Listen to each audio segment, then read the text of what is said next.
অথচ এই উমর যারা দুনিয়াতে থাকা অবস্থায় জান্নাতের সুসংবাদ পাইছেন, উসমান জান্নাতের সুসংবাদ পাইছেন, 10 জন সাহাবী জান্নাতের সুসংবাদ পাইছেন, এদের সকলের মাঝে উমর ছিলেন, উসমান ছিলেন, আবু বকর ছিলেন, আলী ছিলেন।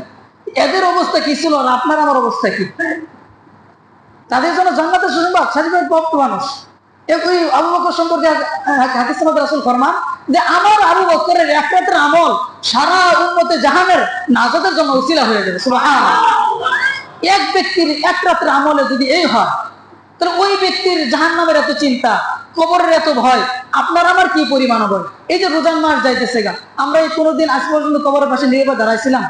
অথচ আমার বাবাজান শুয়ে আছে, আমার ছেলে শুয়ে আছে, আমার দাদা দাদি অনেক সবাই শুয়ে আছে। আমরা নীরবে কেউ দাঁড়াই নাই, কবরকে প্রশ্ন করি নাই তুমি আমার জন্য কোন অবস্থায় আস। অথচ আপনি আমি যখন রাস্তা দিয়ে যাই, কবর ডাক দিয়া বলে, আরে নুরুল আমিন, আনা বাইতুল জুর, আনা বাইতুল ওয়াহদা, আনা বাইতুল জুলমা। আরে নুরুল আমিন, আমি তো অন্ধকার কবর, আমি তো সাববিচ্ছুর কবর, আমি তো একাকিত্বের কবর। আমার কাছে আসতে হলে অবশ্যই তুমি নামাজ নিয়ে আইসো, ইমান নিয়ে আইসো, আমল নিয়ে আইসো। দুনিয়াতে থাকা অবস্থায় কবরের চোখের পানি দ্বারা কবরের পানি, কবরের আগুন নিভা পরে আইসো। আর যদি না আসো, আমার দেখবা আমার কাছে আসার পরে আমি কি ভয়ানক অবস্থা। দুনিয়াতে আমরা যখন নাফরমানি করে গুনাহের দিকে যাই, ইয়া আইয়ুহাল ইনসানু মা গাররাকা বিরাব্বিকাল কারীম, আল্লাহ পিছন দিয়ে ডাক দিয়া বলেন, ইয়া আইয়ুহাল ইনসানু মা গাররাকা বিরাব্বিকাল কারীম, আমি কারীম রবকে বইলা তোমরা এই রমজান মাসে কিভাবে নাফরমানি করো। কবর ডাক দিয়া বলেন, আরে নাফরমান, আল্লাহ যদি আমাকে অনুমতি দিত তোকে এই মুহূর্তে গ্রাস করে ফেলতাম, কিন্তু আল্লাহ আমাকে অনুমতি দেয় না, তোকে গ্রাস করতেছি না, তো কর আমার কাছে।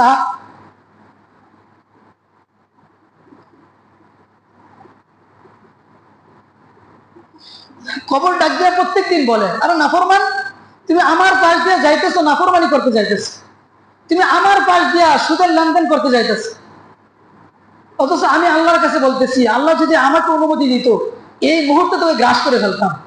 আল্লাহ আমাকে অনুমতি দেয় না, আল্লাহ মেহেরবান, সময় দেয়, থাম, অত কিছু সময় দে, দেখ তো অবাক করে কিনা। এই কদরের রাত্রি আসছে, সুদারগুলো নেই।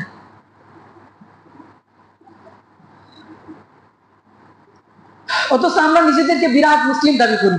ইমাম যদি সুদের কথা বলে, ইমাম চলবে না, ইমাম চলবে না। সত্য কথা বললে চলবে না, চলবে না। তুমি আয় নামাজ পড়ো, যার জন্য না চলে সে তুমি আয় নামাজ পড়ো, তোমার জন্য অনুমতি আছে। অথচ আপনি আমি নিজেদেরকে আমরা সর্বক্ষণিক ইমানদার দাবি করতেছি, মুসলিম দাবি করতেছি। আমাদের কার্যকলাপ এমন হয়ে গেছে, আমরা ইমানদার না, মুসলিম না। এই জন্য বাবা, এই কদরের রাত্রিগুলো আল্লাহ